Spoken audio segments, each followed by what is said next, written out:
Whatever happened to Blackberry? Blackberry, for those of you who aren't old enough to remember, was a huge maker of phones and tablets. The Blackberry Playbook was the company's first tablet, and it rivaled the second-gen iPad at the time, and Blackberry still makes some phones to this day, including their key series of phones. However, what started off as a giant tech company has seemed to have vanished into a niche market, and Blackberry is still the choice for some business and enterprise users. So whatever happened to his popular brand? We shall soon find out.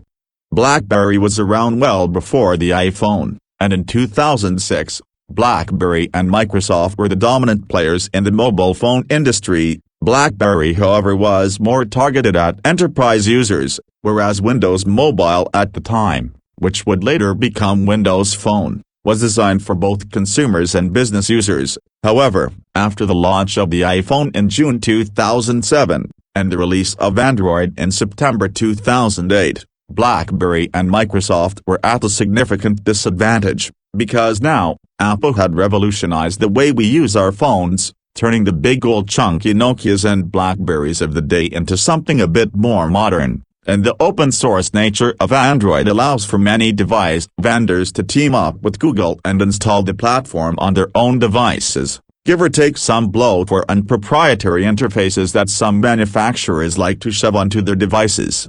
BlackBerry was still somewhat popular after the iPhone's launch, but after the 2010s, it was inevitable that BlackBerry would become irrelevant in the big tech world, as Google and Apple were already dominating the smartphone market by 2011. BlackBerry also released their very own tablet, the BlackBerry Playbook, some of which can still be found for sale on eBay today. The Playbook was a direct competitor to the iPad and early Android tablets. However, early Android tablets were not what they are like today. They were cheap and nasty, and many were often poorly built, had poorly optimized operating systems and software, and overall, it helped BlackBerry gain some market share, as nobody wanted a cheap, plastic bulky device that could not run efficiently, so some opted for BlackBerry's offering. The Playbook also had compatibility with Android apps. It's kind of like if someone had shipped a Linux tablet with Windows functionality baked into it.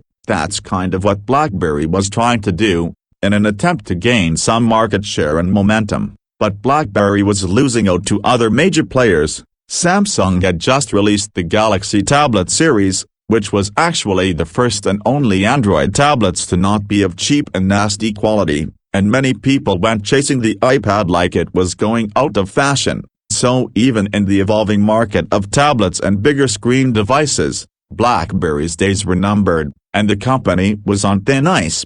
2017, an attempt to come back into the smartphone market.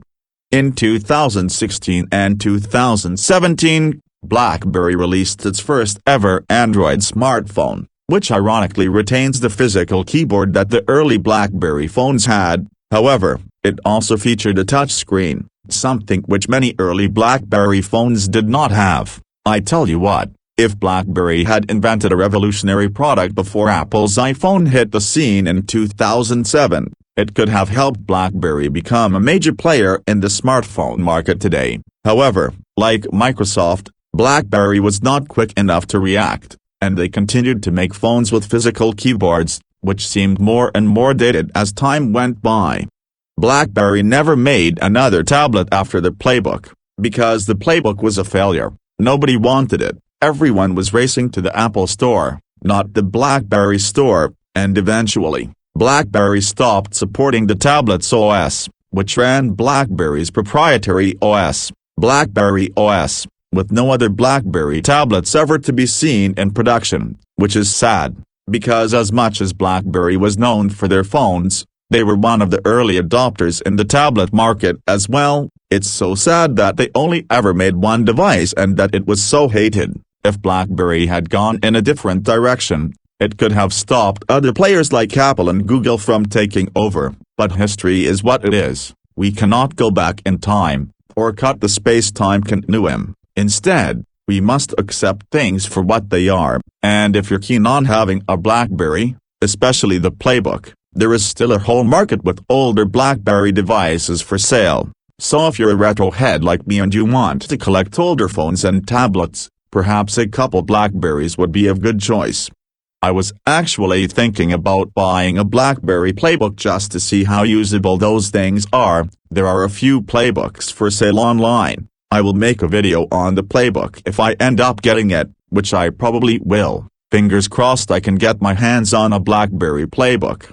Nowadays, Blackberries go for a lot of money, especially the Key series Android phones. Those seem to go for about $1,000 or more. The old phones can also be worth a bit of money, but ironically, the Blackberry playbook is hard to find, is nowhere near as expensive as some of the Blackberry phones, and the operating system is obsolete, limiting the usability of the playbook. However, I think these would still make for a great cheap e-reader or media center. It's just that you won't be able to install apps anymore, or browse most modern sites. But if you're a fan of Blackberry or you're an avid phone and tablet collector, I think it's reasonable to assume that Blackberry will always have a cult following, be it big or small. It doesn't matter, there will always be a market for older phones and tablets, and I am seriously considering a Blackberry phone or tablet as part of my collection. What do you think I should try to get? Please let me know in the comments section below.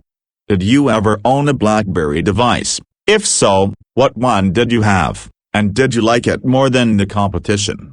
Do let us all know down in the comments section below.